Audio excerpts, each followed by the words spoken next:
Olivia Daniels arrived at Naval Station Meridian every morning at 4:30 sharp, 90 minutes before the first sailors began their day. Her faded blue Jeep Wrangler, at least 15 years old, always claimed the same parking spot near the aircraft. Maintenance hangar. The same black coffee in the same steel thermos. The same measured steps through the entrance that had become as routine as breathing. To everyone on base, Olivia was just another civilian contractor, competent, reliable, but unremarkable. What they didn't know was that the woman who fixed their planes had once been the military's deadliest precision instrument. Before we jump back in, tell us where you're tuning in from, and if this story touches you, make sure you're subscribed, because tomorrow, I've saved something extra special for you. To the sailors and officers at Naval Station Meridian, Olivia was nothing special to look at. She kept her auburn hair cropped short in a practical style, wore standard-issue coveralls with no personalization, and never joined the other maintenance staff for drinks after work. Her colleagues respected her work, but knew almost nothing about her life beyond these walls. Her small house sat 2 miles from base, a modest 2-bedroom with white walls and minimal furniture. No photographs adorned the surfaces. No medals displayed in shadow boxes. No hints of a life beyond the simple routine she had maintained for 4 years. The only personal touch was a small metal case on her bedside table that she never opened in front of anyone. Olivia's workstation reflected the same simplicity. Tools arranged with mathematical precision. Each aircraft component she touched received the kind of attention most people reserve for priceless artifacts. Other maintenance staff joked that she treated every engine part like it might save the world, never knowing how many times her perfectly maintained aircraft actually had. When pressed about her background, Olivia deflected questions with practiced ease. She mentioned a general interest in aviation, sometime working on her uncle's crop duster growing up. Nothing that would raise eyebrows or invite further inquiry. Her movements were efficient, but never flashy. Her expertise hidden beneath layers of deliberate ordinariness. But every morning before anyone else arrived, Olivia performed a ritual that would have revealed everything. 50 pull-ups in the empty maintenance bay, counting silently. Not for fitness, but for remembrance. Each repetition a name, a face, a life that had shaped her into someone she could barely recognize anymore. The metal case in her house contained 3 sets of wings pins worn smooth by years of handling. 3 names she whispered during those morning exercises. 3 souls who had trusted her with their lives and lost them anyway. The weight of those pins had driven her from a world where legends were born to one where she could serve, without the burden of being remembered. Olivia Daniels was a ghost in more ways than one. She had deliberately erased every trace of who she used to be. Every hint of the skills that had once made her name whispered in reverence and fear across 14 countries. The quiet contractor, who arrived early and left late, who never missed a deadline and never complained about overtime, was exactly what she wanted to be.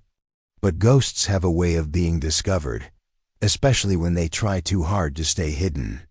And at Naval Station Meridian, where military precision met civilian oversight, where young sailors learned to trust their aircraft with their lives, the past had a way of catching up with those who thought they could outrun it. The morning Olivia's carefully constructed anonymity began to crumble started like any other. Coffee, pull-ups, and the familiar weight of responsibility settling on her shoulders as she began another day of maintenance work she had no way of knowing that Commander Thomas Walsh had been watching her for weeks, or that his observations would soon shatter the peaceful obscurity she had worked so hard to build. The first sign of trouble came when Walsh appeared in the maintenance hangar earlier than usual, his polished shoes clicking against the concrete floor with deliberate authority. He carried himself like a man who had never doubted his place in the world, never questioned his right to judge others. His eyes swept the workspace with the confidence of someone looking for problems rather than solutions. Olivia felt his gaze settle on her workstation, measuring and evaluating with the intensity of a predator sizing up prey. She continued her work without acknowledgement, focusing on the engine disassembly that had become second nature. But something in the air had changed, a tension that made her shoulders tighten despite her best efforts to remain calm. Walsh's voice cut through the morning quiet like a blade. "Daniels, isn't it? I've been reviewing your personnel file." The words carried an edge that made other maintenance staff glance up from their work, sensing the shift in atmosphere that preceded storms. Olivia looked up from her work, meeting his gaze with the same neutral expression she wore like armor. "Yes, sir. Is there something you need?" "Just getting to know our civilian contractors better," Walsh replied, his smile never reaching his eyes. "Making sure everyone understands the standards we maintain here at Meridian." The implication hung in the air between them, unspoken but clear. Olivia had dealt with men like Walsh before, officers who confused authority with competence, who mistook volume for leadership. She nodded politely and returned to her work, hoping silence would end the conversation before it could begin. But Walsh wasn't finished. "4 years here, and you've never applied for additional training. Never sought advancement. Most contractors show some ambition." The question carried undertones that made Olivia's jaw tighten almost imperceptibly. She had learned to read men like Walsh, to understand the games they played and the insecurities that drove them. This was about more than performance reviews or career advancement. This was about control, about establishing dominance in a world where he felt his authority might be questioned. Preparing and narrating this story took us a lot of time, so if you are enjoying it, subscribe to our channel. It means a lot to us. Now back to the story. "I'm satisfied with my current position," Olivia replied evenly. "The work is meaningful." Walsh's laugh carried no humor. "Meaningful? You fix planes, Daniels. Important work, certainly, but let's not pretend it requires special expertise." The words stung more than they should have, cutting through defenses Olivia had thought were stronger. She had chosen this work precisely because it was meaningful, because every aircraft she maintained might keep someone's son or daughter alive in a place where precision meant survival. But explaining that would require revealing more than she was willing to share. "I understand, sir," she said instead, her voice carrying none of the thoughts racing through her mind. Walsh studied her for a long moment, as if expecting some reaction he could use to justify whatever he had already decided. When none came, he moved on to inspect other workstations. But Olivia could feel his attention returning to her throughout the morning like a weight pressing down on her shoulders. The other maintenance staff exchanged glances after Walsh left, their expressions mixing sympathy with relief that they hadn't been the target of his scrutiny. Olivia appreciated their unspoken support, but she also understood the reality of their situation. Walsh's authority extended far beyond the maintenance hangar, and none of them could afford to make him an enemy. As the day progressed, Olivia found herself thinking about the metal case in her house, about the name she carried and the reason she had chosen this life. She had thought 4 years of anonymity would be enough, that she could serve quietly, without anyone questioning her qualifications or her past. But men like Walsh didn't believe in quiet service. They believed in hierarchy, in putting people in their proper places, in making sure everyone understood exactly where they stood. The afternoon brought new challenges as Walsh returned with additional questions about her work methods, her efficiency reports, and her interaction with base personnel. Each inquiry felt like a probe, testing for weaknesses he could exploit. Olivia answered with professional courtesy, but inside she felt the familiar stirring of instincts she had worked hard to suppress. She had faced down enemies in hostile territory, had stared death in the face and pulled the trigger when necessary. But this was different. This was about the life she had built, the peace she had found, the service she provided without recognition or glory. Walsh threatened all of that with his questions and his assumptions, and his obvious intent to find fault where none existed. As the day ended and Olivia prepared to leave for her house, she carried with her the certainty that this was only the beginning. Walsh had marked her as a target, and men like him didn't give up easily. The quiet contractor who had hoped to serve without notice was about to discover that some fights chose you, regardless of how far you ran or how deep you buried your past. The drive home gave her time to think, to plan, to prepare for whatever Walsh had in mind. She had survived worse than office politics and petty authority. But she had also learned that sometimes the greatest battles were fought not with weapons, but with patience, with precision, and with the kind of quiet strength that didn't need to announce itself to be effective. Olivia Daniels was about to be tested in ways she hadn't expected. And somewhere deep inside, beneath the layers of careful anonymity and deliberate ordinariness, the ghost began to stir. The harassment began subtly, the way it always did with men like Commander Walsh. Small criticisms disguised as helpful suggestions. Additional paperwork that other contractors weren't required to complete. Scheduling changes that disrupted Olivia's carefully maintained routine without any explanation or apology. Olivia recognized the pattern immediately. She had seen it before in different contexts with different stakes. The systematic application of pressure designed to break down resistance, to force a reaction that could be used to justify whatever punishment Walsh had already decided she deserved. She absorbed each slight with the same quiet acceptance she brought to everything else, but beneath the surface, familiar instincts began to sharpen. The first major escalation came during a routine inspection of the maintenance facility. Walsh arrived with a clipboard and an attitude that made it clear he was looking for problems rather than solutions. He scrutinized every workstation with exaggerated care, making notes that seemed designed more for theater than actual evaluation. When he reached Olivia's area, his inspection became noticeably more thorough.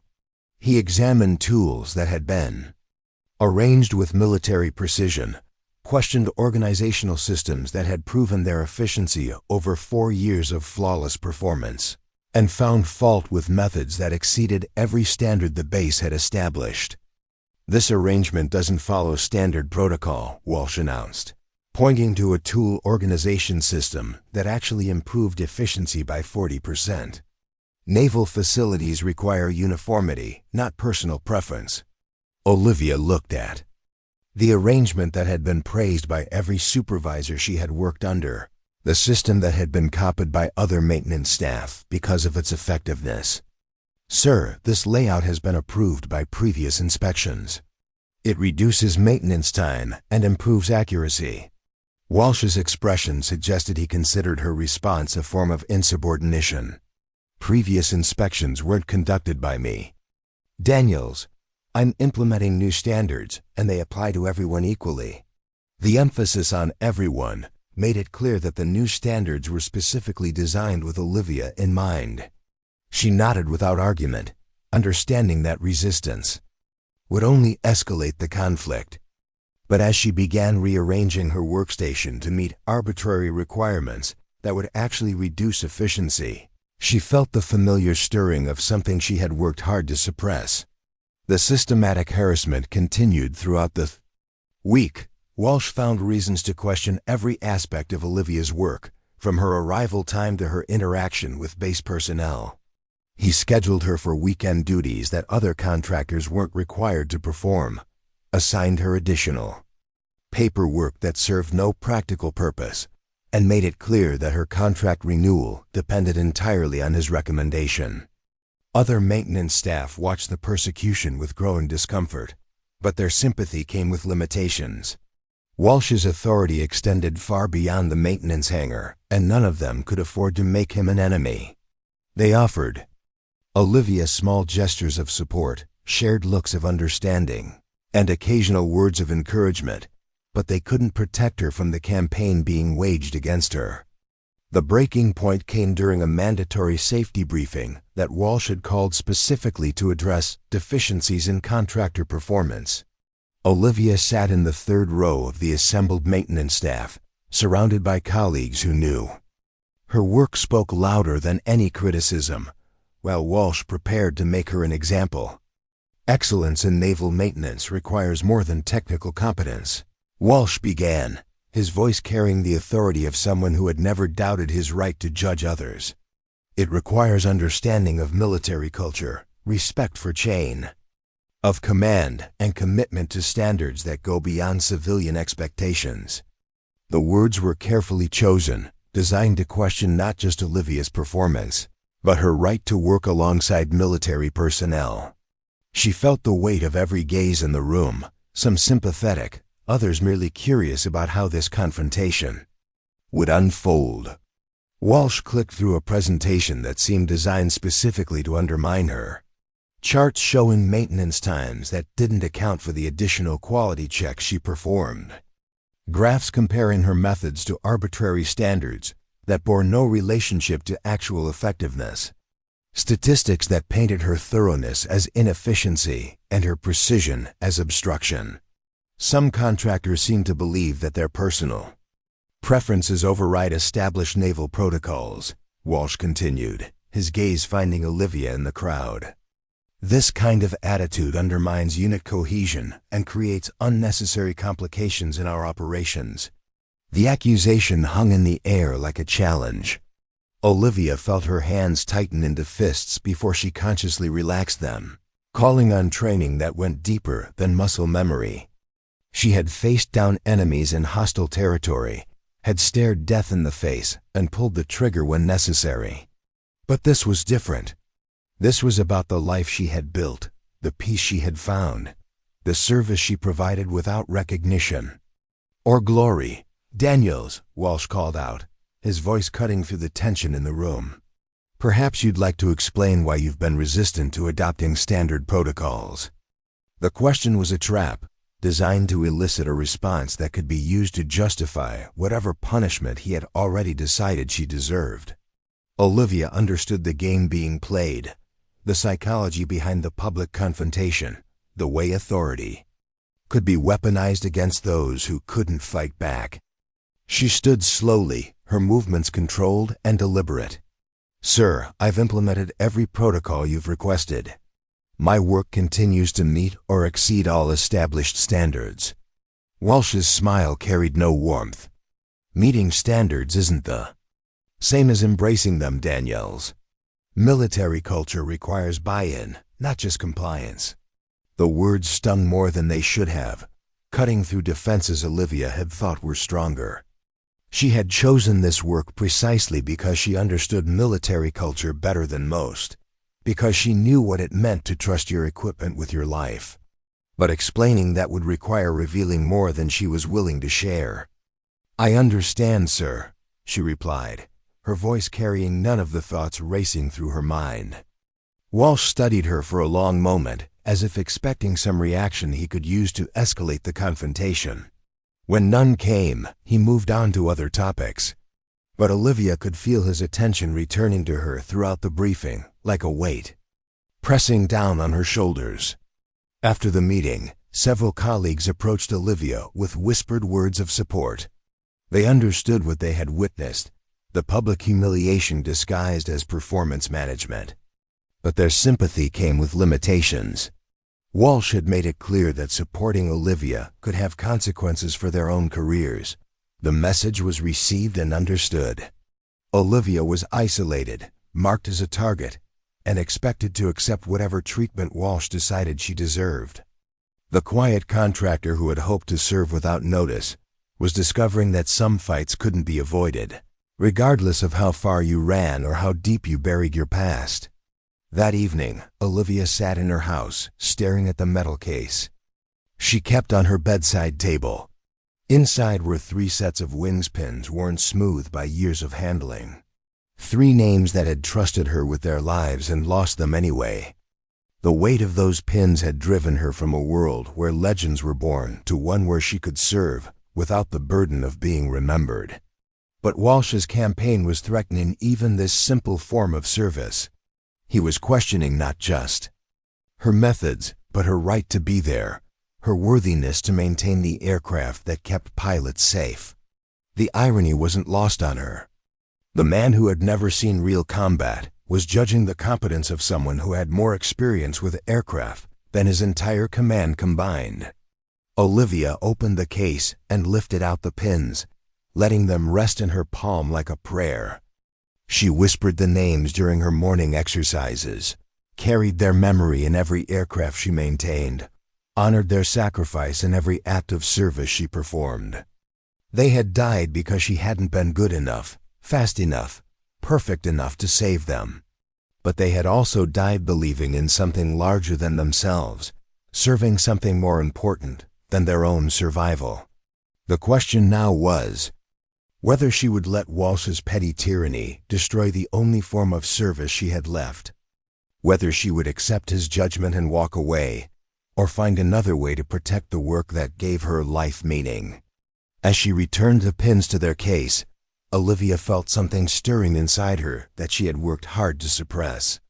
Not anger exactly, but a kind of focused determination that had once made her name whispered in reverence and fear across 14 countries.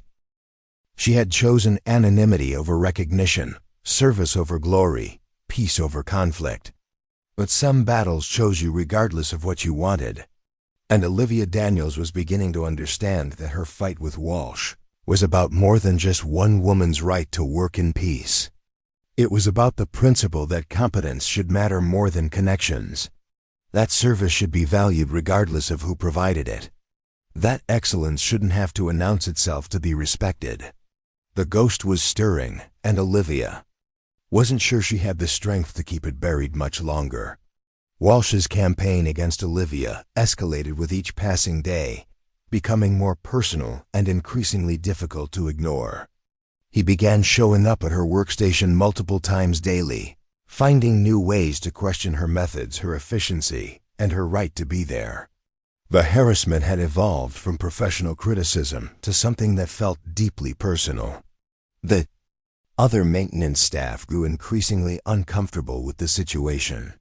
They watched Walsh's behavior with growing unease, recognizing the systematic nature of his campaign. Some tried to offer Olivia subtle support, sharing workloads when possible or providing silent gestures of solidarity. But their help came with limitations. Walsh's authority extended far beyond the maintenance hangar, and everyone understood the cost of making him an enemy. Olivia absorbed each slight with the same quiet acceptance she brought to everything else. But beneath the surface, something was changing. The careful control she had maintained for 4 years was beginning to crack under the constant pressure.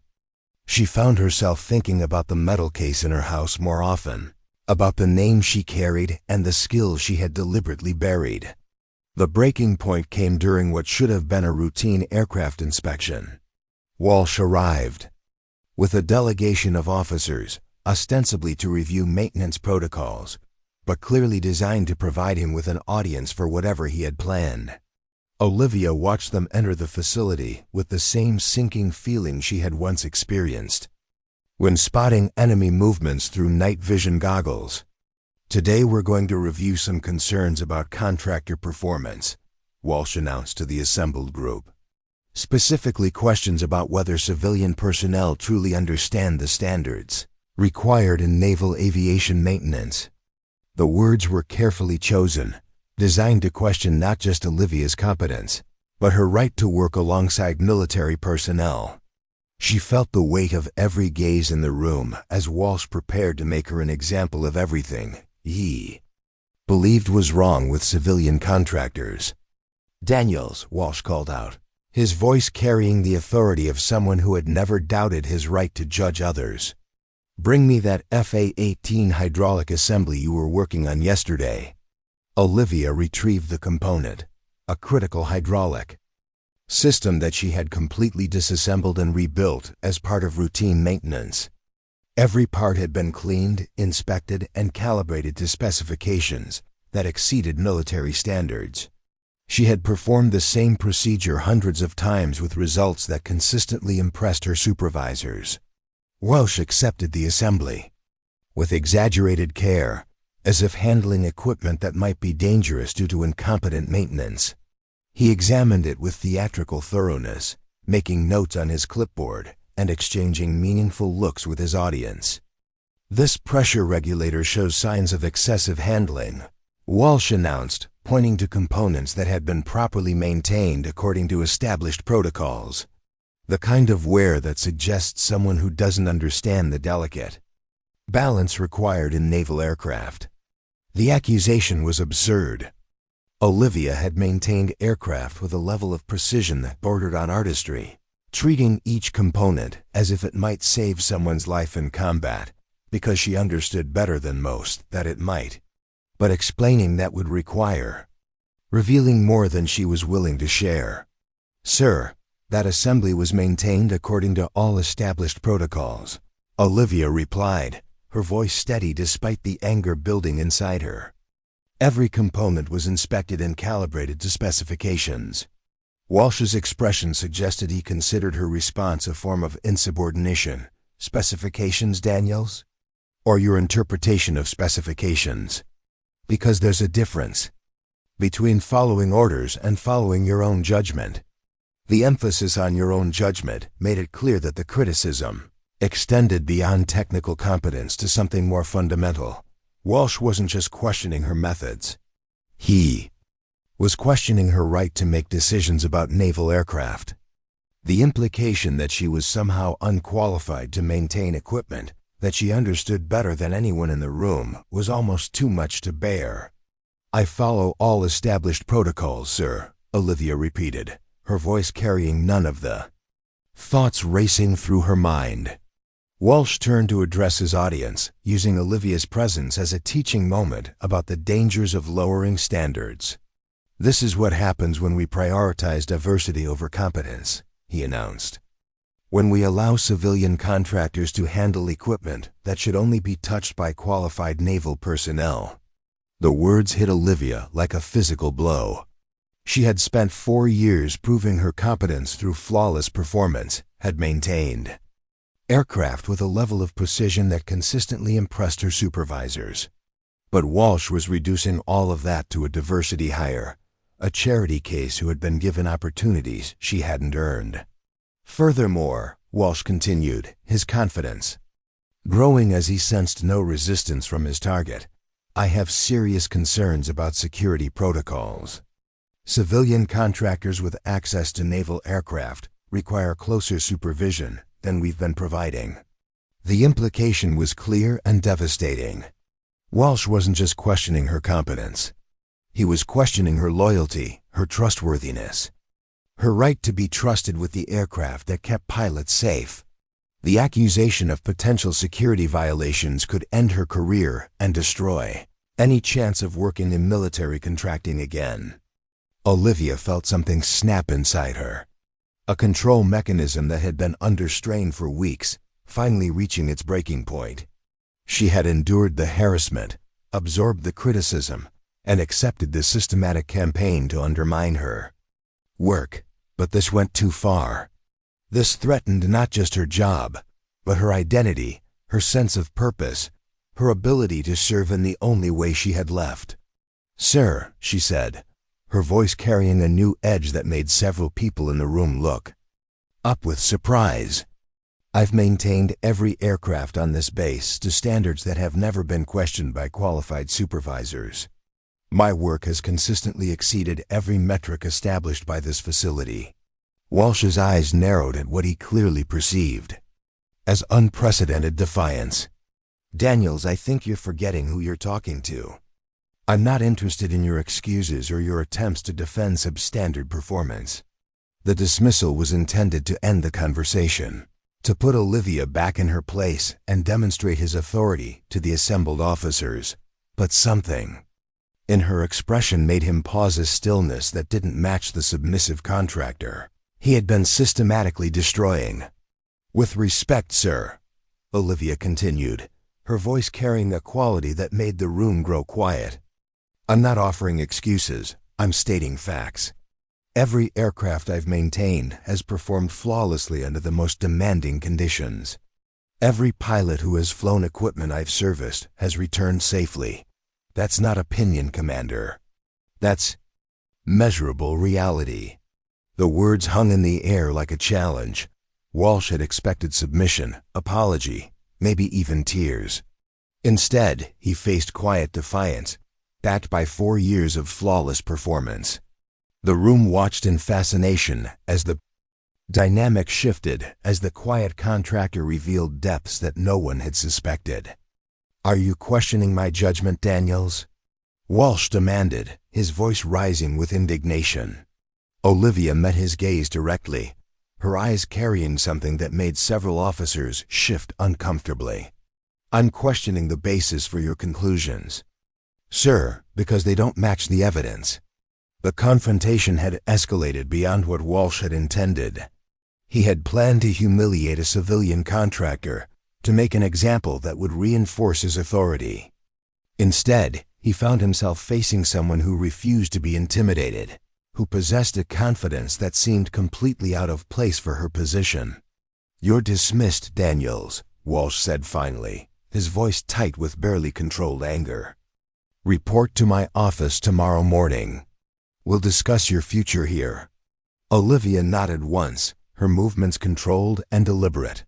She had crossed a line, challenged authority in a way that would have consequences.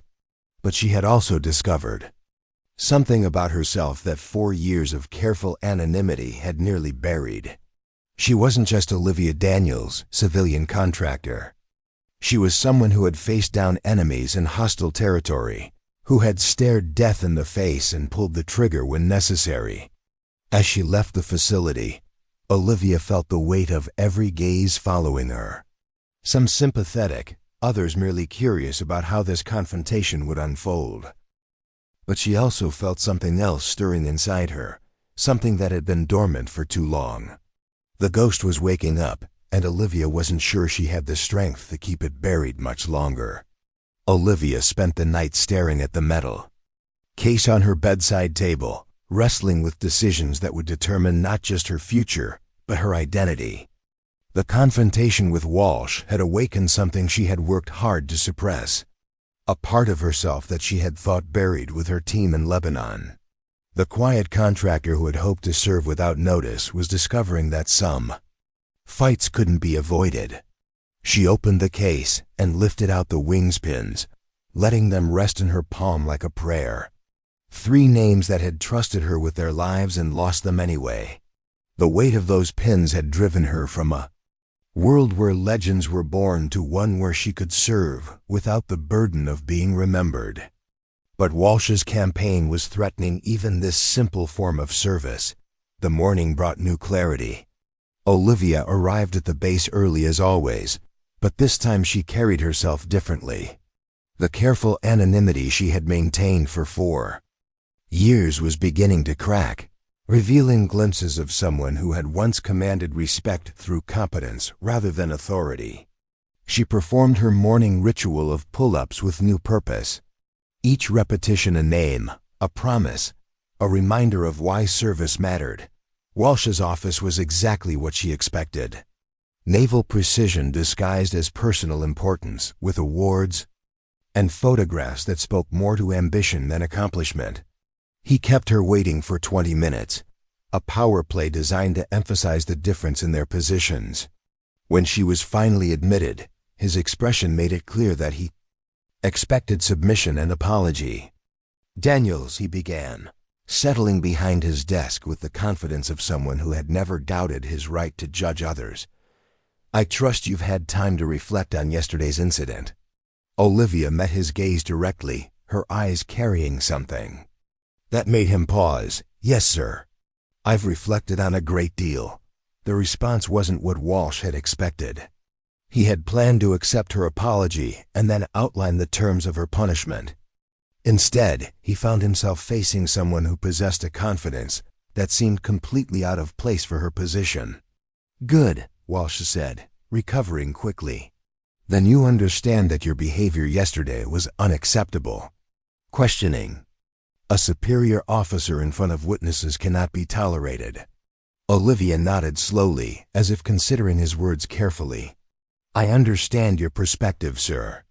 But I also understand the difference between authority and competence. And I know the difference between following orders and following conscience. The words carried an edge that made Walsh's expression harden. He had expected contrition, maybe even tears. Instead, he faced quiet defiance backed by something he couldn't quite identify.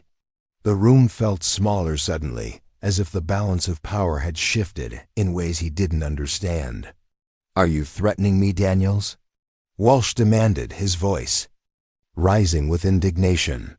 Olivia's response came quietly, but with absolute certainty. "I'm stating facts, sir. My work has been flawless for 4 years.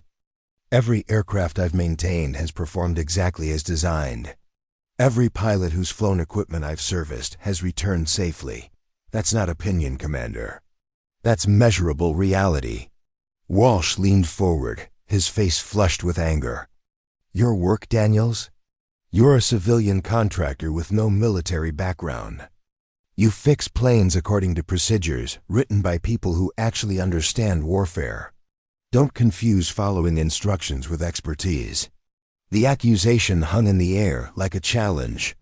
Olivia felt something stirring inside her, a part of herself that had been dormant for too long. She had spent 4 years hiding her true capabilities, serving without recognition or glory. But Walsh's systematic campaign had pushed her to a breaking point where silence was no longer an option. "You're right about one thing, sir," Olivia said, her voice carrying a new quality that made Walsh pause. "I do understand the difference between following instructions and having expertise. The question is whether you do." The confrontation had escalated beyond what either of them had planned. Walsh had expected to intimidate a civilian contractor into submission. Instead, he found himself facing someone who refused to be cowed, who possessed a confidence that seemed to grow with each exchange. "You're dismissed, Daniels," Walsh said finally, his voice tight with barely controlled anger. "Clean out your workstation. Your contract is terminated effective immediately." Olivia stood slowly, her movements controlled and deliberate. She had known this moment would come, had prepared for it during the long night of reflection. But she had also made a decision that would change everything. "Sir," she said, her voice carrying absolute certainty, "I believe you should reconsider that decision." Walsh's eyes narrowed at what he clearly perceived as unprecedented defiance. "Are you telling me how to run my command, Daniels?" Olivia met his gaze directly, her expression carrying something that made the room grow quiet. "I'm telling you that you're making a mistake. A mistake that will reflect poorly on your judgment when the full truth comes out." The words carried an implication that made Walsh pause. There was something in her tone, in her bearing, that suggested she possessed information he didn't have. The quiet contractor who had been systematically destroyed was revealing depths that no one had suspected. What truth? Walsh demanded, his voice betraying the first hint of uncertainty. Olivia's response came with the precision of someone who had calculated every word. The truth about competence versus authority, about service versus self-promotion, about the difference between earning respect and demanding it. She turned to leave, but Walsh's voice stopped her at the door. "Daniels, I'm not finished with you." Olivia looked back over her shoulder, her expression carrying something that made his blood run cold. "Actually, sir, I think you are. But I'm not finished with you." The threat was subtle but unmistakable. Walsh watched her leave with growing unease, sensing that something fundamental had changed in their dynamic. The quiet contractor who had absorbed weeks of harassment had revealed glimpses of someone who possessed capabilities he couldn't understand. As Olivia walked back to the maintenance facility, she felt the weight of every gaze following her. Word of her termination had spread quickly, and her colleagues watched with expressions mixing sympathy with curiosity. They understood what they had witnessed, the public destruction of someone who had served faithfully for 4 years. But Olivia carried herself differently now, with a confidence that seemed completely out of place for someone who had just lost her job, She began packing her tools with the same methodical precision she brought to everything else. But her movements carried new purpose. The careful anonymity she had maintained for 4 years was cracking, revealing glimpses of someone who had once commanded respect through competence rather than authority. Chief Petty Officer Michael Rodriguez, the facility's senior enlisted advisor, approached her workstation with obvious concern. He had worked with Olivia for 3 years and understood her capabilities better than most. Her termination made no sense from a performance standpoint. "Olivia," he said quietly, "I want you to know that this doesn't reflect how any of us see your work. You've been the best contractor we've ever had." Olivia looked up from her packing, her expression carrying something that made him pause. "Thank you, Mike. That means more than you know." Rodriguez studied her face, noting something different in her bearing. "Are you going to be okay? Because I know some people who might be interested in your skills." Olivia's smile carried depths. That hadn't been there before. "I'll be fine, Mike. Sometimes things work out in ways we don't expect." The response puzzled him. But before he could ask for clarification, Olivia had returned to her packing. She moved with new purpose, as if her termination had freed her from constraints that had been holding her back. The quiet contractor who had hoped to serve without notice was discovering that some fights were worth having, regardless of the cost. As she carried her tools to her Jeep, Olivia felt something stirring inside her that had been dormant for too long. The ghost was waking up, and she wasn't sure she had the strength to keep it buried much longer. But maybe she thought it was time to stop trying. Walsh had made a mistake. He had pushed too hard, had threatened the only form of service she had left. And now he was about to discover that some people were dangerous precisely because they had nothing left to lose. The war between Commander Walsh and Olivia Daniels was about to begin in earnest, and Walsh had no idea what he had awakened. Olivia's termination sent ripples through the base that Walsh hadn't anticipated. Within hours of her departure, 3 separate incidents occurred that would have been routine maintenance issues if she had still been there. An engine that failed during pre-flight checks, a hydraulic system that malfunctioned during a training exercise, an electrical problem that grounded an entire squadron for safety concerns. None of the incidents were catastrophic, but they highlighted the gap left by Olivia's departure in ways that made Walsh increasingly uncomfortable.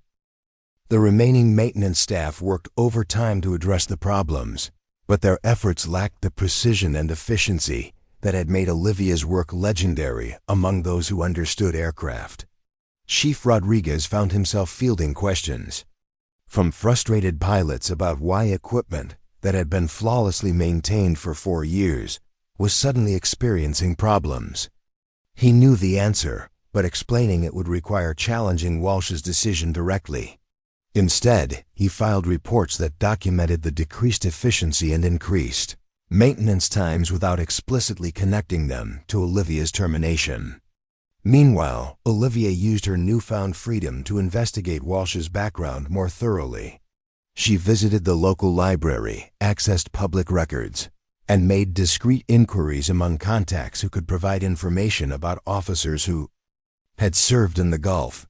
What she discovered painted a picture of a man whose reputation far exceeded his actual accomplishments. Walsh's service record showed 3 tours in the Gulf, but all had been spent in administrative roles on aircraft carriers. He had never seen combat, never commanded troops under fire, never faced the kind of life-or-death decisions that forged real military leaders. His awards and commendations reflected competent desk work rather than battlefield courage. The contrast between Walsh's self-presentation and his actual experience was stark. He spoke with the authority of someone who had led sailors in combat, but his record showed someone who had managed paperwork while others fought.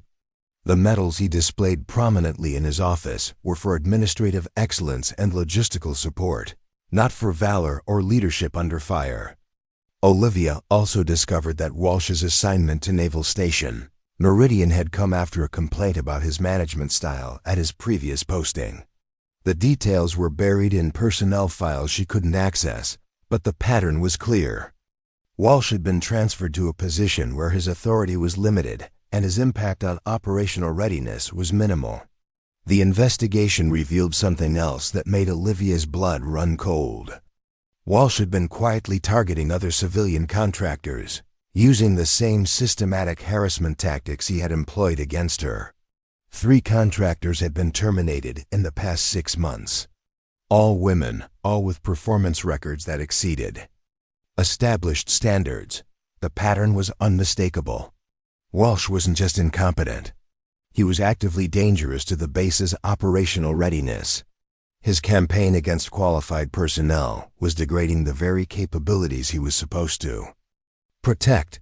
The irony wasn't lost on Olivia.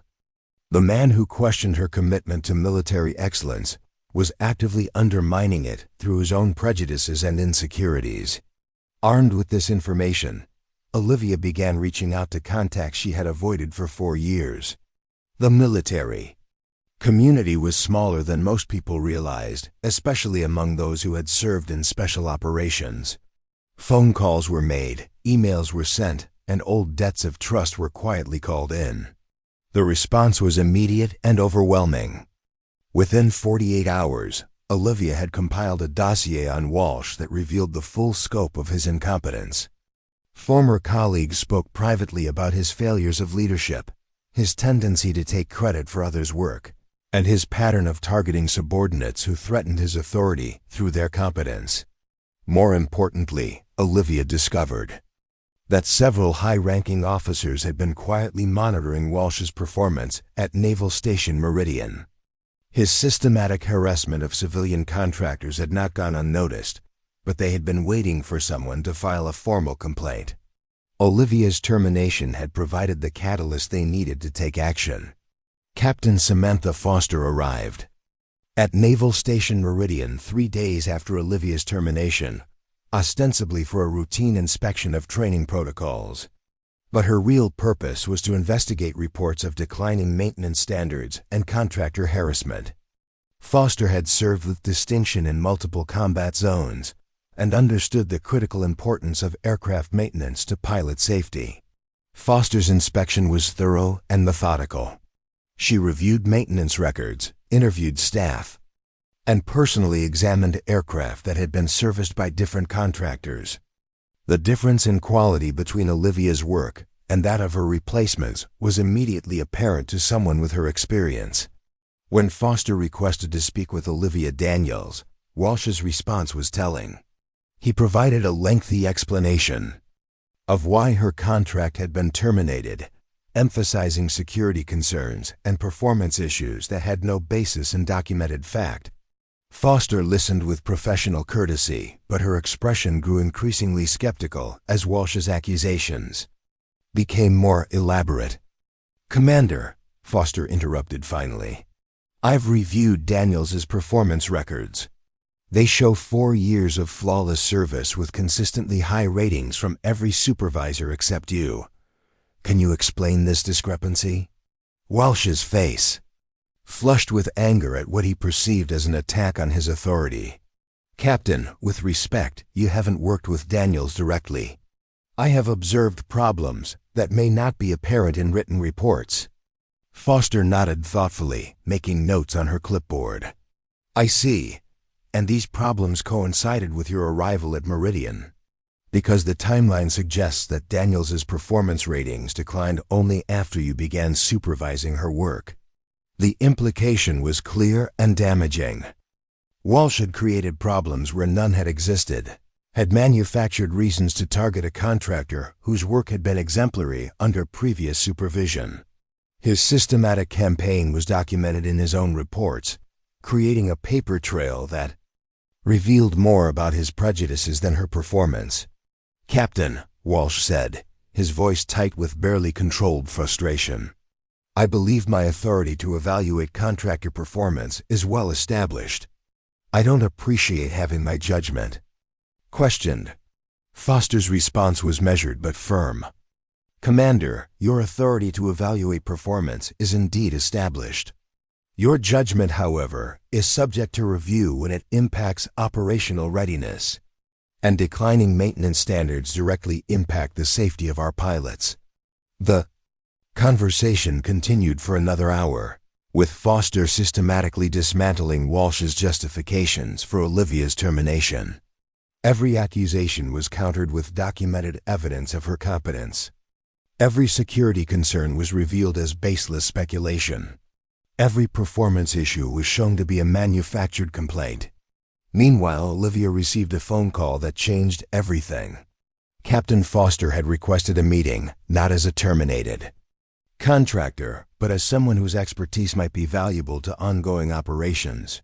The call came through channels that Olivia hadn't used in 4 years.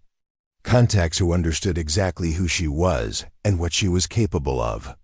The meeting was scheduled for the next morning, away from the base and away from Walsh's influence. Olivia arrived with the dossier she had compiled on Walsh's background, prepared to present evidence that would expose his systematic harassment of qualified personnel. Foster greeted her with the respect of one professional acknowledging another. She had done her own research, made her own inquiries, and had reached conclusions that would have shocked Walsh if he had been present to hear them. "Ms. Daniels," Foster began, "I believe we need to discuss not just your termination, but the circumstances that led to it. And perhaps more importantly, we need to discuss who you really are." The words hung in the air like a challenge. Olivia had spent 4 years hiding her true identity, serving without recognition or glory. But Foster's expression suggested that her carefully maintained anonymity had been penetrated by someone who understood the value of her real capabilities. "I'm not sure what you mean, ma'am," Olivia replied, though her tone suggested she understood exactly what Foster meant. Foster smiled slightly, the expression of someone who had solved a puzzle that had been troubling her. "I think you do, Miss Daniels, or should I say Phantom?" The name hit Olivia like a physical blow. She had spent 4 years believing that her past was buried, that her service record was classified beyond any possibility of discovery. But Foster's expression made it clear that some secrets were impossible to keep from those who knew where to look. "I don't know what you're talking about," Olivia said, but her voice lacked conviction. Foster leaned forward, her expression serious. 14 confirmed extractions across hostile territories. 27 high-value targets secured with 0 civilian casualties. The only woman to complete Delta selection with scores that broke previous records. The Damascus operation that rescued an entire diplomatic team while maintaining plausible deniability. Each detail landed with the force of absolute truth. Olivia felt the carefully constructed walls of her anonymity crumbling as Foster revealed the extent of her knowledge. The ghost that she had thought buried was being systematically exhumed by someone who understood exactly what she was dealing with. "That person is dead," Olivia said finally, her voice carrying the weight of loss and regret. "She died with her team in Lebanon." Foster nodded with understanding. "Maybe she did. But the person sitting across from me maintained aircraft for 4 years with a level of precision that only someone with her skills could achieve. The person Walsh targeted and terminated is someone whose expertise exceeds that of anyone on this base." The conversation that followed revealed the full scope of what Foster had discovered. Walsh's systematic harassment had been documented and investigated. His pattern of targeting qualified personnel had been exposed and analyzed. His impact on operational readiness had been measured and found wanting. More importantly, Foster had authorization to take corrective action. Walsh's career at Naval Station Meridian was over, and his influence over contractor assignments was terminated immediately. Olivia's contract would be reinstated with a formal apology and compensation for wrongful termination. But Foster offered something more than just vindication. She offered Olivia the chance to serve in a capacity that would utilize her real capabilities, to train the next generation of naval aviators in skills that could save their lives in combat. "The choice is yours," Foster said. You can return to maintenance work, serving quietly as you have for 4 years. Or you can step out of the shadows and teach others what you know. Help them become the kind of pilots who might survive what your team didn't. The offer hung in the air like a lifeline. Olivia had spent 4 years serving without recognition, hiding her capabilities behind the mask of ordinary competence. But Foster was offering her the chance to serve openly, to use her skills to prepare others for the challenges she had faced. It was a chance to honor the memory of her fallen team by ensuring that future pilots were better prepared, better trained, better equipped to survive in hostile territory. It was a chance to transform her guilt into purpose, her loss into legacy. Olivia looked at Foster with new understanding. "What exactly are you proposing, Captain?" The smile that crossed Foster's face was answer enough. The ghost was about to rise from the grave, and Walsh was about to discover that some enemies were far more dangerous than he had ever imagined. Captain Foster's investigation moved with military efficiency and devastating thoroughness. Within 72 hours of her arrival, she had compiled a comprehensive report that documented Walsh's systematic harassment of civilian contractors, his impact on operational readiness, and his pattern of manufacturing complaints against qualified personnel. The report painted a picture of leadership failure that went beyond simple incompetence. Walsh had actively degraded the base's capabilities through his prejudices and insecurities, creating problems where none had existed and driving away expertise that was crucial to pilot safety. The evidence was overwhelming and undeniable. Walsh remained unaware of the investigation until Foster requested a formal meeting with the base commander. The session was scheduled for Thursday morning, with Walsh's presence required to address concerns about contractor management and operational readiness. He attended expecting to defend his decisions, not his career. The conference room was filled with officers whose ranks and experience dwarfed Walsh's credentials. Base Commander, Captain William Reynolds, presided over the meeting with the authority of someone who had earned respect through competence rather than politics. Foster presented her findings with clinical precision, allowing the evidence to speak for itself. "Commander Walsh," Reynolds began, his voice carrying the weight of absolute authority, "we're here to discuss serious concerns about your management of civilian contractors and the impact on this base's operational readiness." Walsh's face flushed with indignation at what he perceived as an attack on his authority. "Sir, I believe my evaluation methods are well within established parameters. I've been implementing necessary corrections to substandard performance." Foster looked up from her report, her expression skeptical. "Commander, could you explain why maintenance efficiency has declined by 45% since Ms. Daniels's termination? Why 3 separate equipment failures occurred in the first week after her departure?" The question struck at the heart of Walsh's justifications. His campaign against Olivia had been based on manufactured complaints about her performance. But the actual results of her absence told a different story. The base's operational readiness had measurably declined without her expertise. "Those incidents were coincidental," Walsh replied, his voice betraying growing uncertainty. "Equipment failures happen regardless of maintenance personnel." Reynolds consulted the report in front of him, his expression growing increasingly skeptical. "Commander, this analysis shows that equipment failures under Daniels's maintenance were virtually non-existent. 4 years of service with 0 documented failures. Can you explain why her termination was necessary given this record?" Walsh's prepared justifications crumbled under scrutiny that revealed them as baseless speculation rather than documented fact. Every accusation he had made was countered with evidence of Olivia's competence. Every security concern was shown to be manufactured prejudice. Every performance issue was exposed as systematic harassment. "Furthermore," Foster continued, her voice carrying the authority of verified truth, "our investigation has revealed that Ms. Daniels possesses qualifications that far exceed those of any maintenance personnel on this base. Qualifications that you were apparently unaware of when you terminated her contract. The implication hung in the air like a challenge. Walsh had destroyed the career of someone whose expertise exceeded his own, had driven away capabilities that were crucial to the base's mission. His ignorance of Olivia's true qualifications made his actions appear even more egregious. "I evaluated Daniels based on her documented civilian background," Walsh protested. "Her personnel file shows no military experience, no formal training beyond basic aviation courses." Foster's smile carried no warmth. "Commander, personnel files show what individuals want them to show. Ms. Daniels' actual qualifications are classified at levels you don't have access to.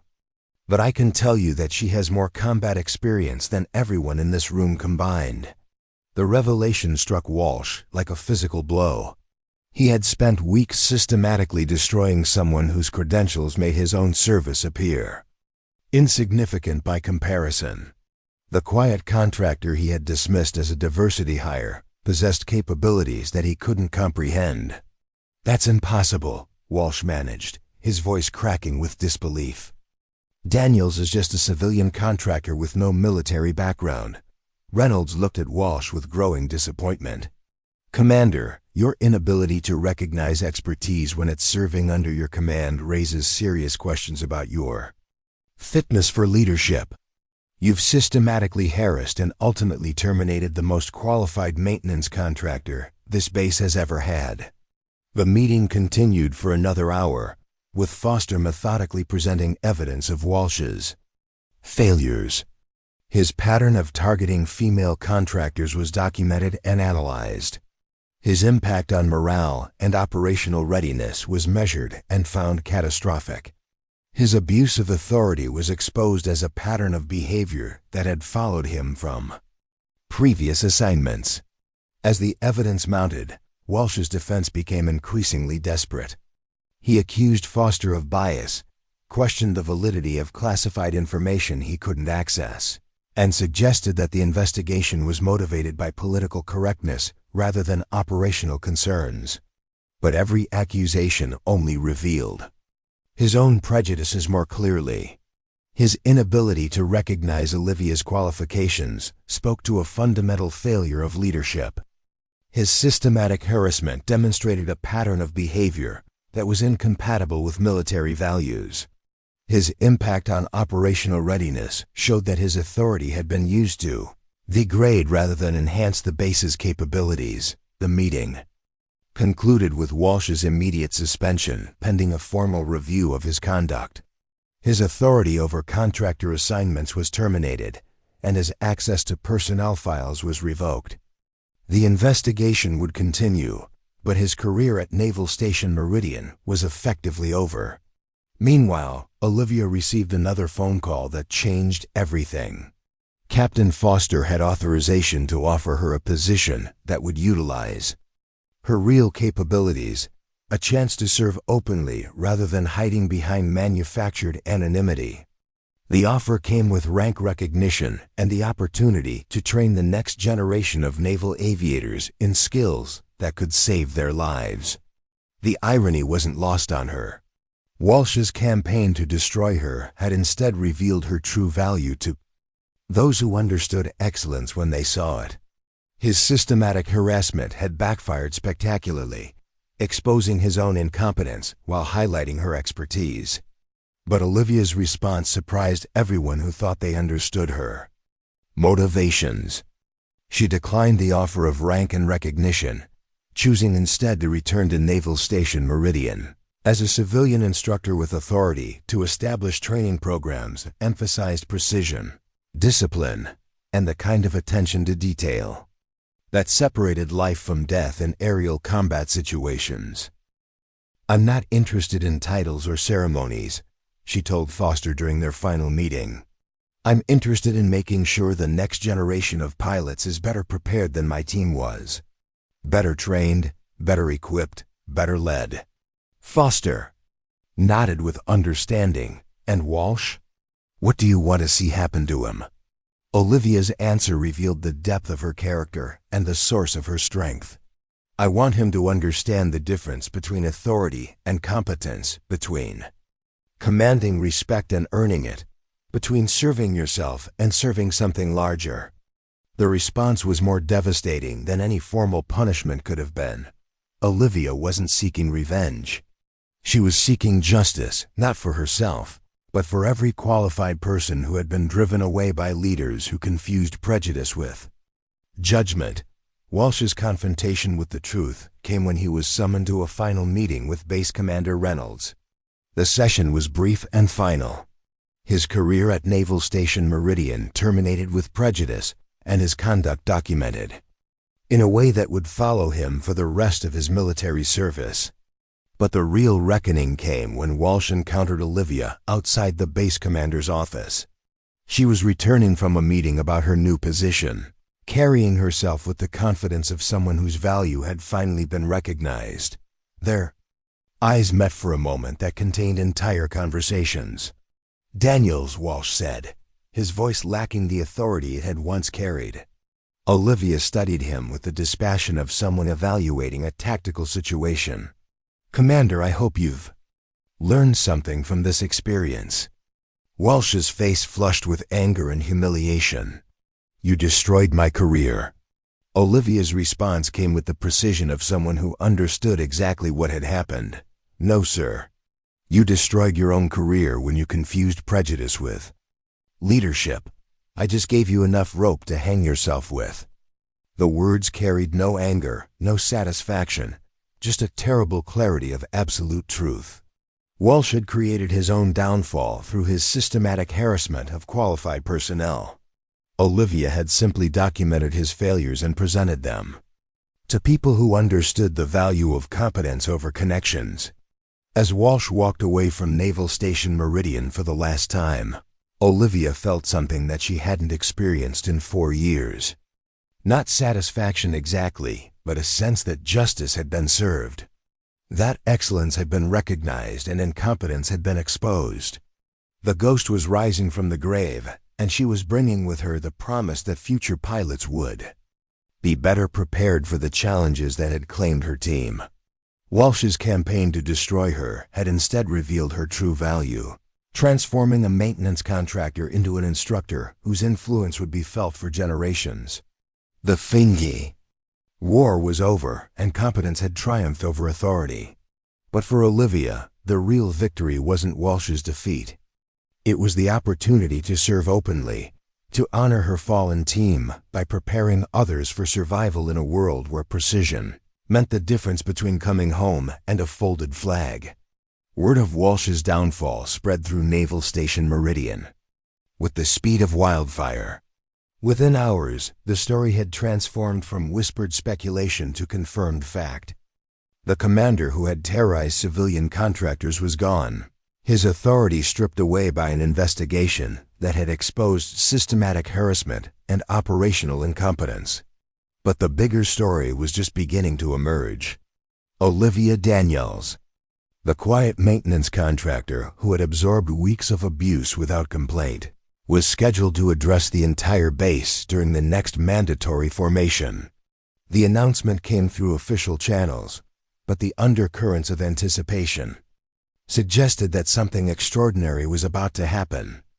The formation assembled on Thursday morning with an energy that was unusual for routine administrative briefings.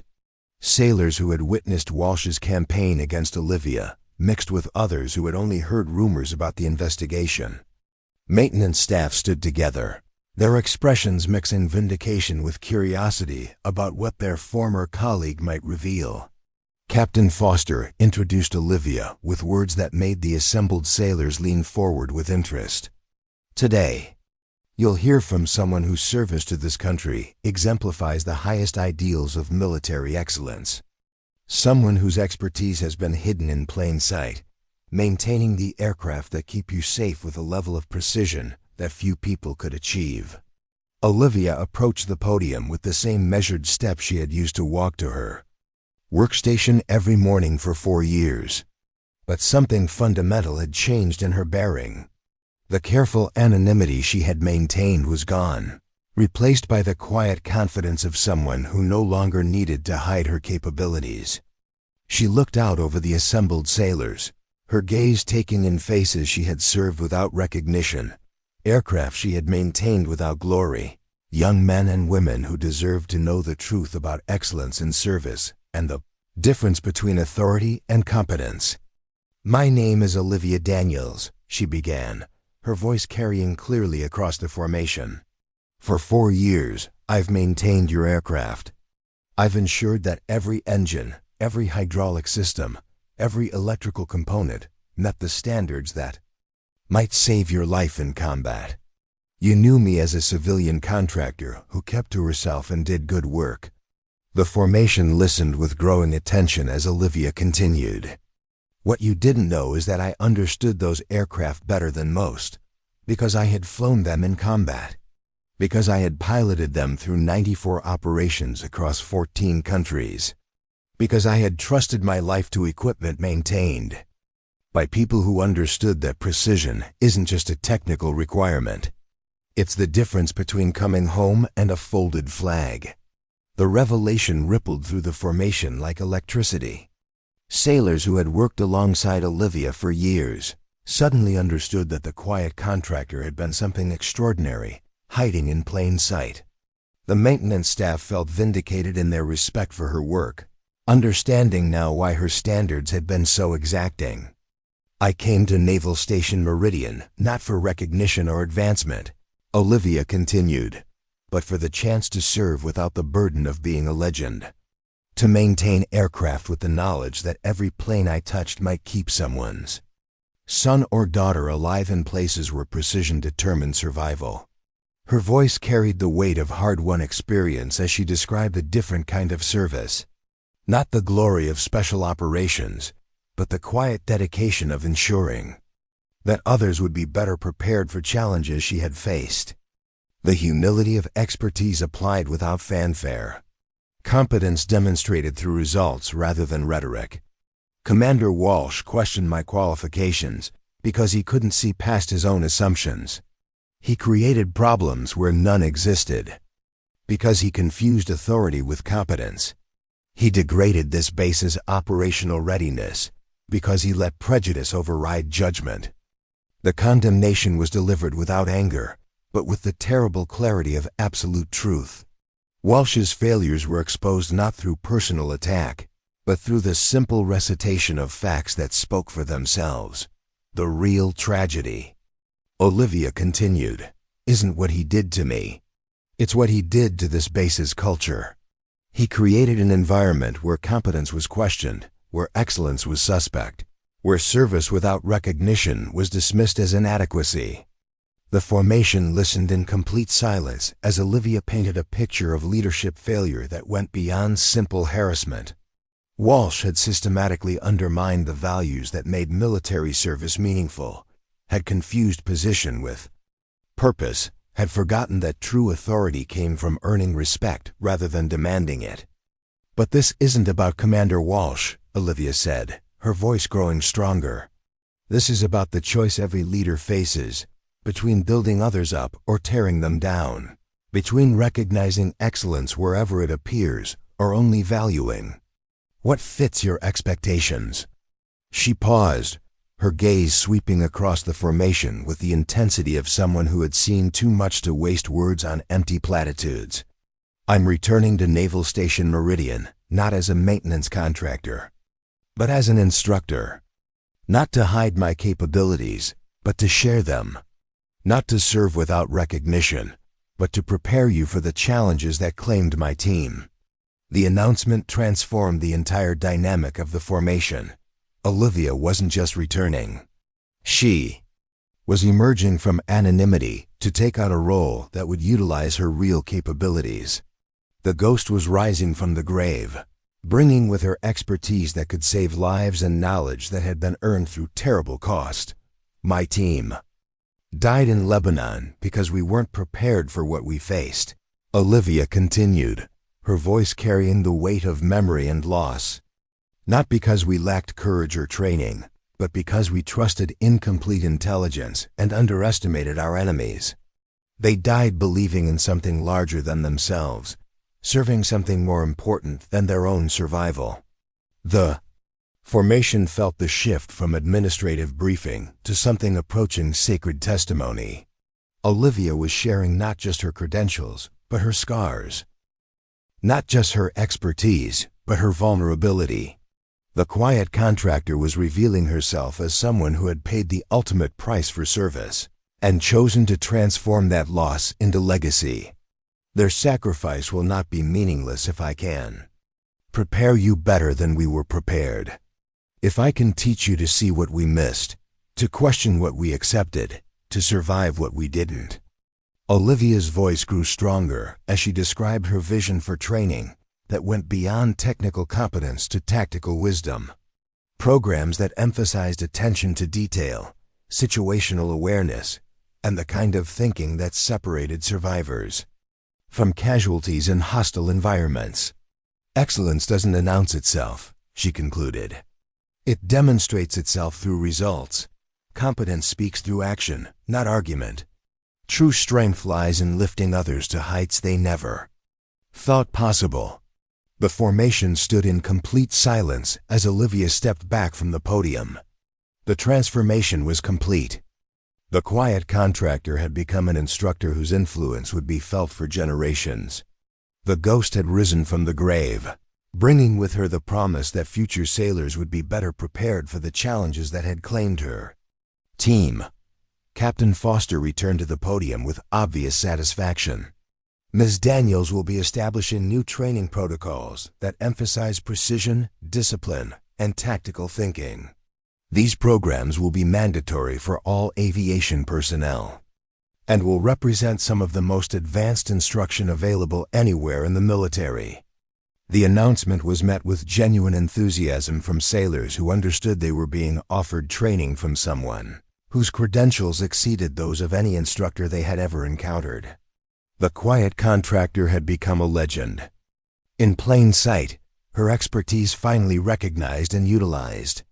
As the formation dispersed, Olivia found herself surrounded by pilots seeking guidance, asking questions, and expressing gratitude for her willingness to share knowledge that had been earned through terrible cost. The isolation she had maintained for 4 years was replaced by engagement that felt meaningful and purposeful. Chief Rodriguez approached her with obvious respect. "Ma'am, I always knew your work was special, but I never imagined it came from experience like that." Olivia's response reflected the humility that had defined her service. "The work was always the important part, Mike. The background just explains why I took it seriously." The simplicity of her answer captured everything that Walsh had failed to understand. Excellence didn't require recognition to be valuable. Competence didn't need titles to be effective. Service without glory was still service, and often the most meaningful kind. As Olivia walked back toward the maintenance facility that would soon become a training center, she felt something she hadn't experienced in 4 years. Not satisfaction exactly, but a sense that her suffering had found purpose, that her team's sacrifice would live on through every sailor she prepared for survival. The ghost had risen from the grave, and she was bringing with her the promise that excellence would be recognized, competence would be valued, and service would be honored regardless of who provided it. Walsh's campaign to destroy her had instead revealed her true value, transforming a maintenance contractor into an instructor whose influence would echo through naval culture for generations. The war was over, and truth had triumphed over prejudice. But for Olivia, the real victory was just beginning, the chance to serve openly, to honor her fallen team, and to ensure that future pilots would be better prepared for the challenges that awaited them in a world where precision meant the difference between coming home and a folded flag. 6 months after Walsh's departure, Naval Station Meridian had transformed into something approaching Olivia's vision of military excellence. The training program she established emphasized fundamentals that went beyond technical competence to tactical wisdom, preparing pilots not just to fly their aircraft, but to think like warriors who understood that survival depended on attention to detail and respect for their equipment. Olivia's morning routine had evolved but retained its essential character. She still arrived at 4:30 sharp, still performed her ritual of remembrance, but now her presence served a different purpose. Instead of maintaining aircraft in solitude, she prepared to share knowledge that had been earned through terrible costs, with pilots who deserved to benefit from her experience. The training facility that had once been a simple maintenance hangar now housed some of the most advanced flight instruction available anywhere in the military. Olivia had designed courses that challenged conventional thinking about aerial combat, incorporating lessons learned in environments that textbooks couldn't capture. Her students called her Ms. Daniels with a reverence that had nothing to do with rank and everything to do with results. She deflected their attempts at hero worship with practiced ease, focusing instead on fundamentals that could save their lives in situations she prayed they would never face. Excellence isn't about being perfect, she told each new class. It's about being prepared, about understanding your aircraft so completely that it becomes an extension of yourself, about maintaining standards even when no one is watching, especially when no one is watching. The lessons went beyond flight maneuvers to encompass leadership, judgment, and the kind of thinking that separated pilots from aviators.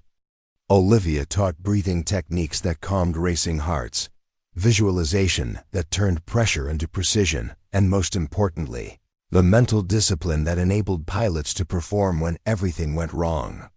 Her influence extended far beyond the flight line.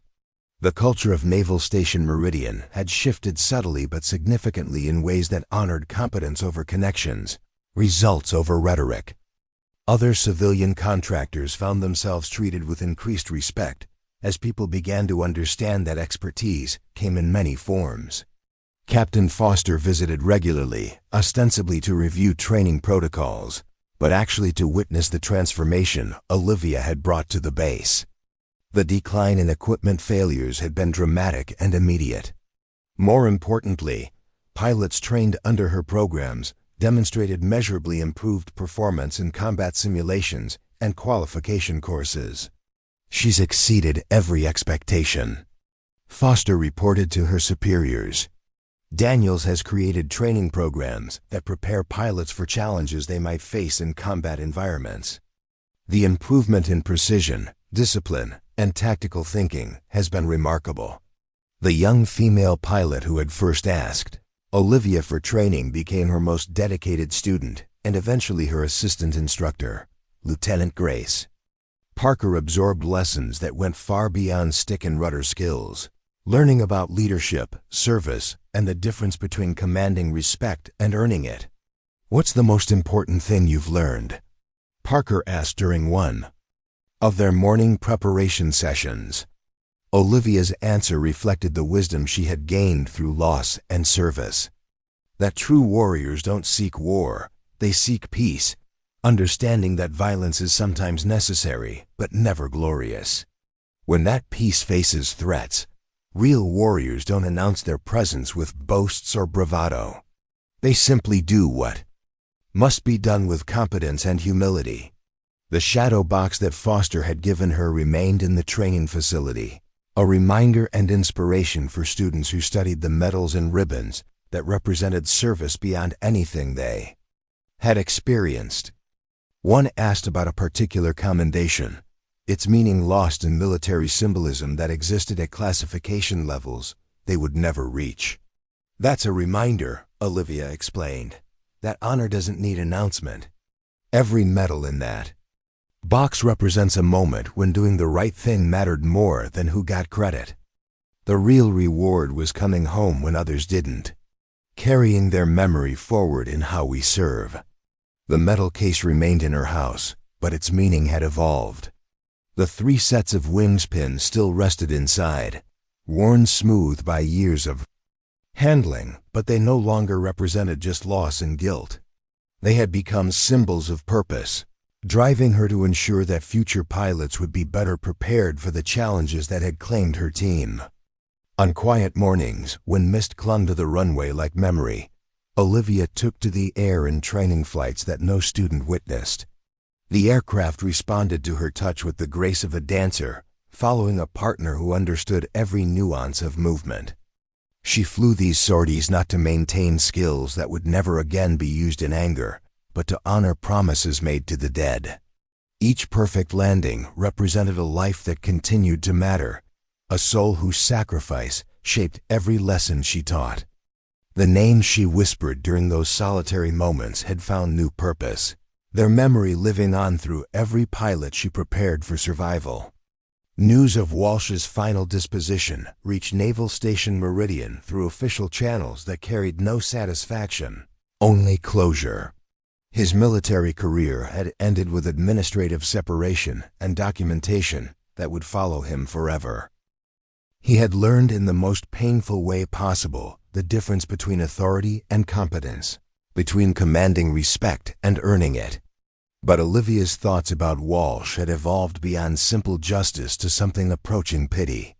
He had destroyed his own career through prejudice and insecurity, had missed the opportunity to learn from someone whose expertise exceeded his own understanding. His loss was complete and self-inflicted, a cautionary tale about the dangers of letting assumption override observation. The real victory wasn't Walsh's defeat, but the transformation of Naval Station Meridian into a place where excellence was recognized and nurtured regardless of its source. Olivia's influence extended through every pilot she trained, every instructor she mentored, every standard she established that emphasized precision over politics. One morning, a year after Walsh's departure, Olivia arrived at the base to find a visitor waiting outside her office. Commander Elena Vasquez introduced herself as a representative from Naval Special Warfare Development Group. Her presence carried implications that made Olivia's pulse quicken with memories she had thought long buried. "Ms. Daniels," Vasquez began without preamble, "your training program has attracted attention at levels you might not expect. We've been monitoring the performance metrics of pilots who graduate from your courses, and the results are extraordinary." Olivia accepted the compliment with professional courtesy. "They work hard. I just provide the framework." Vasquez smiled slightly, the expression of someone who recognized false modesty when she heard it. "That framework is exactly why I'm here. We'd like to implement your methodology across multiple training facilities. The naval aviation community needs what you've developed here." The request carried weight beyond the obvious.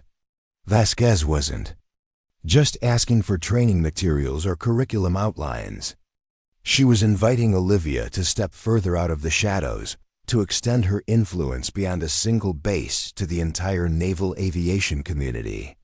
"That would require me to travel," Olivia observed, "to work with instructors at other facilities, to become more visible than I've been comfortable with." Vasquez nodded with understanding. "Yes, it would. The question is whether you're ready to accept that visibility, whether the value of what you can provide outweighs your personal preference for anonymity." The question struck at the heart of the transformation Olivia had undergone since Walsh's campaign had forced her true capabilities into the open. She had discovered that service could take many forms, that hiding her expertise might satisfy her need for peace, but denied others the benefit of knowledge that could save lives. "I'll need some time to consider this," Olivia said finally. Vasquez left contact information and departed with the assurance that whatever Olivia decided would be respected. The choice remained hers, as it had been when Foster first offered her the opportunity to emerge from anonymity. That evening, Olivia sat in her house, contemplating the metal case that had come to symbolize both her past and her potential future. The wings pins inside represented loss but also legacy. The question now was how far that legacy should extend, how broadly her influence should reach. The answer came not in words but in images. Young pilots learning to trust their equipment because someone had maintained it with uncompromising standards.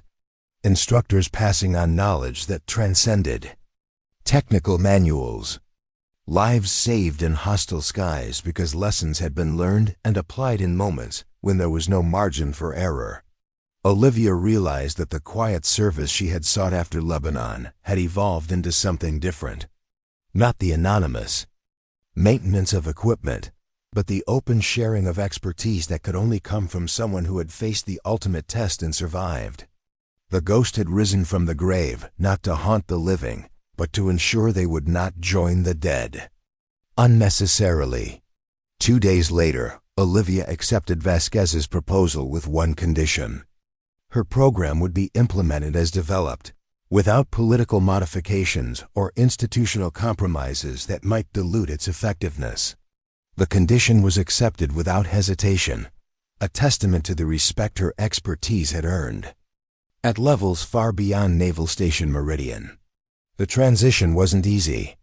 Stepping into the spotlight, even the limited spotlight of naval aviation training, required Olivia to confront aspects of her past that she had carefully avoided for years.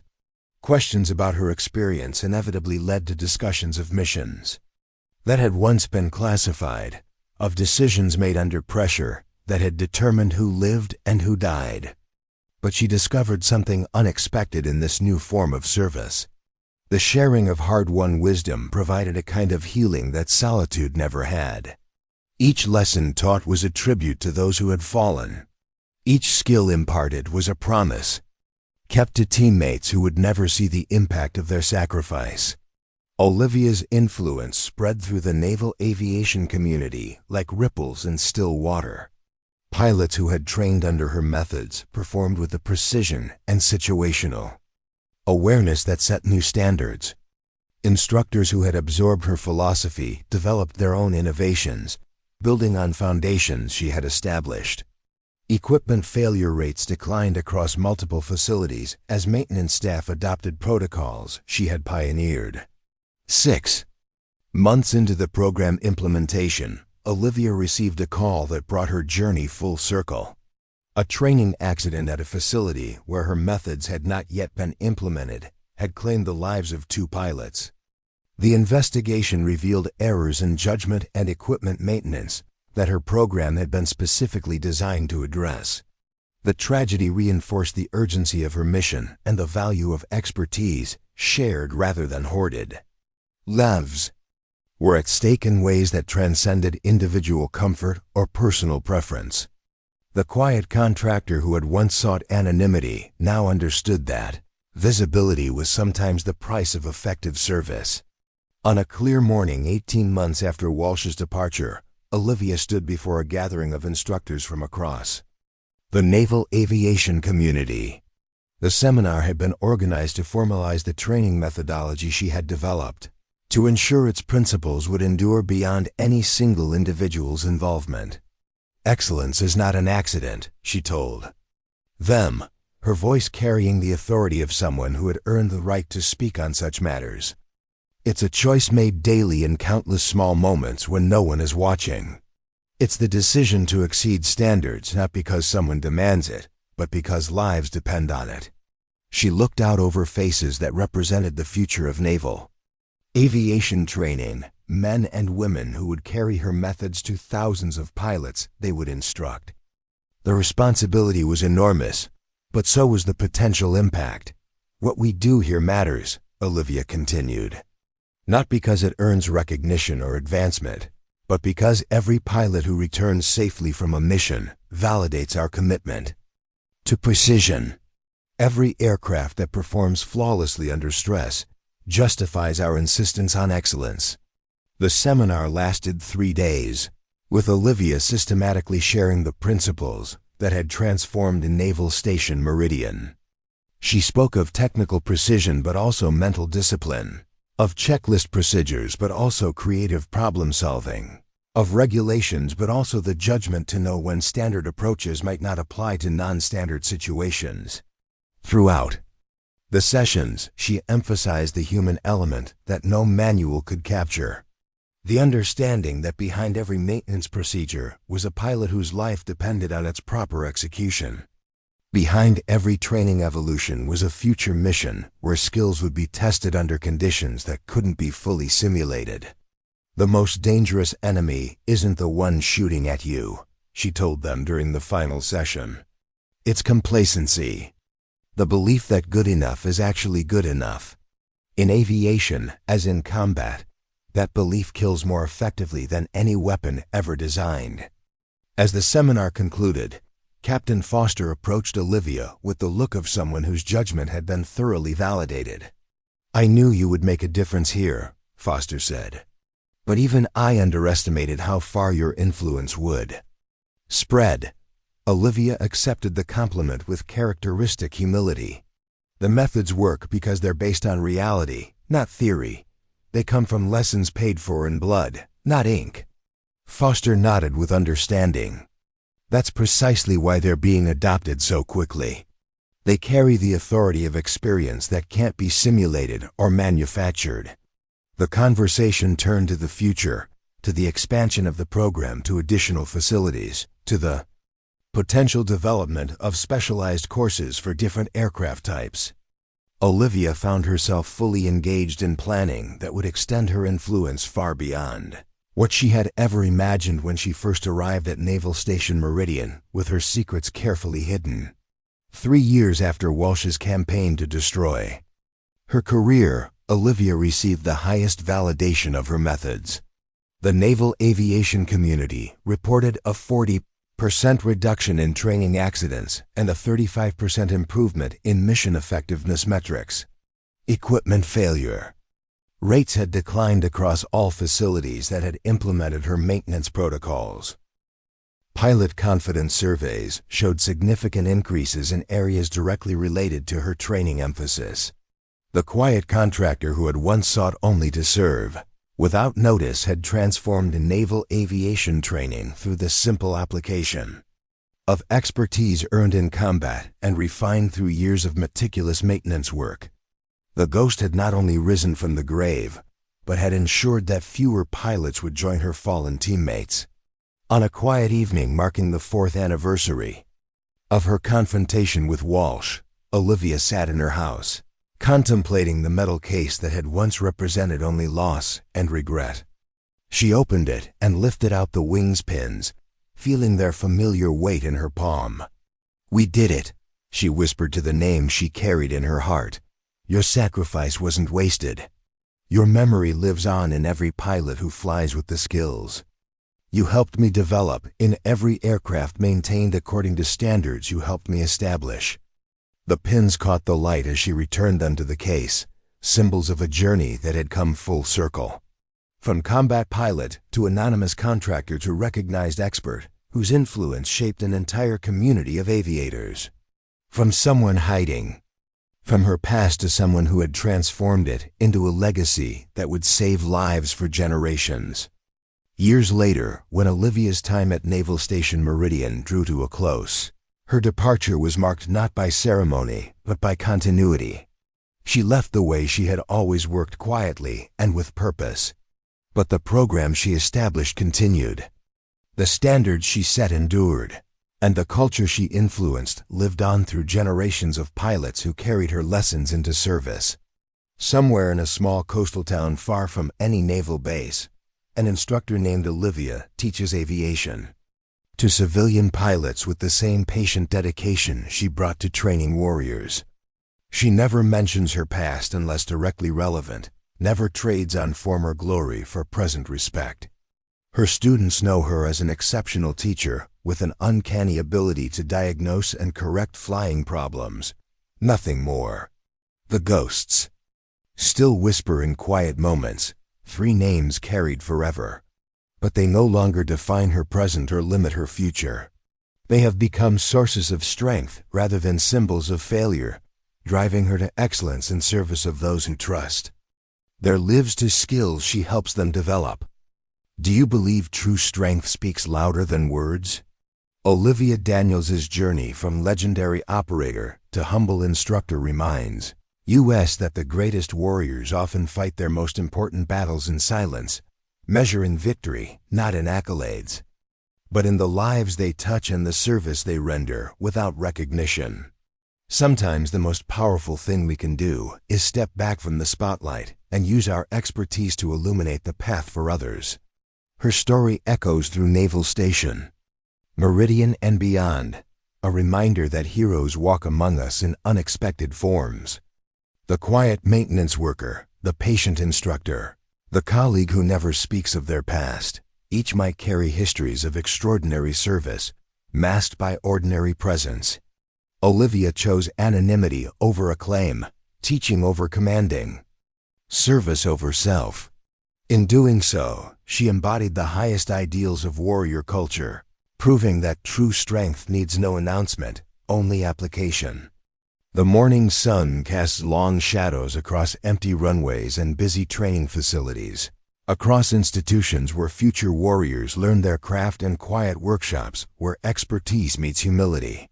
Olivia Daniels continues her work one student at a time, one lesson at a time, one act of service at a time. The ghost may have died in Lebanon, but what rose from that tragedy was something more powerful than any legend of the teacher who understood that the greatest victory lies not in defeating enemies but in preparing others to protect what matters most. Her shadow stretches long across the landscape of military culture, a reminder that true warriors serve not for glory, but for those who cannot serve themselves. And when that service is complete, they fade back into the shadows where legends live, content in the knowledge that their duty continues through every life they have touched, every standard they have set, every lesson they have taught about the difference between excellence and expectation, between service and self-promotion, between earning respect and demanding it. The legacy lives on, whispered through the ranks, of pilots who learned precision from someone who understood its life or death importance, carried forward by instructors who teach with the patience of someone who knows that preparation prevents tragedy, embodied in the culture of institutions that value competence over connections and results over rhetoric. Olivia Daniels proved that true strength lies not in proving our worth to critics, but in continuing our work regardless of recognition. That the most powerful response to disrespect might be the quiet dignity of competence. That excellence speaks through actions, not arguments, and that the greatest warriors are often those who serve without fanfare, teach without ego, and measure success by the lives they help save rather than the glory they achieve. If you enjoyed this story, don't forget to hit the subscribe button and become a part of our Everyday Life Stories community. Where are you watching from? Drop a comment below. We love hearing from our amazing viewers around the world.